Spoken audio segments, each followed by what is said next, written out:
Canada மோன்ட்ரியாலில் ஆபத்தான போலி இருமல் சிரப் மருந்து குறித்து பொது சுகாதார நிறுவனம் எச்சரிக்கை விடுத்துள்ளது. லீன் அல்லது சிஸ்ரப் என்று அழைக்கப்படும் இந்த ஊதா நிற திரவம் அங்கீகரிக்கப்பட்ட இருமல் சிரப் போல பெயரிடப்பட்டுள்ளது. இதில் அறியப்படாத மற்றும் தீங்கு விளைவிக்கும் மருந்துகள் உள்ளடக்கப்பட்டிருக்கலாம்.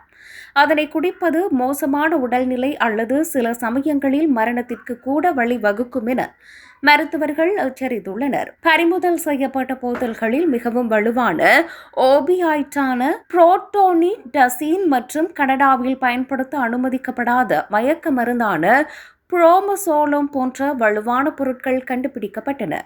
இதே போன்ற தயாரிப்புகள் ஏற்கனவே கியூபெக்கில் அதிகப்படியான அளவு உயிரிழப்புகளை ஏற்படுத்தியது என சுகாதார அதிகாரிகள் கூறுகின்றனர். இந்த மருந்துகள் சுவாசத்தை மெதுவாக்கலாம் அல்லது நிறுத்தலாம்.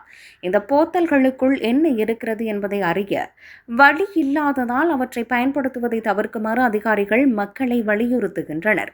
மேலும் இதுபோன்ற போலியான மருந்துகள் தொடர்பில் உங்களுக்கு சந்தேகம் ஏற்பட்டால் உடனடியாக 911 அழைக்கவும்.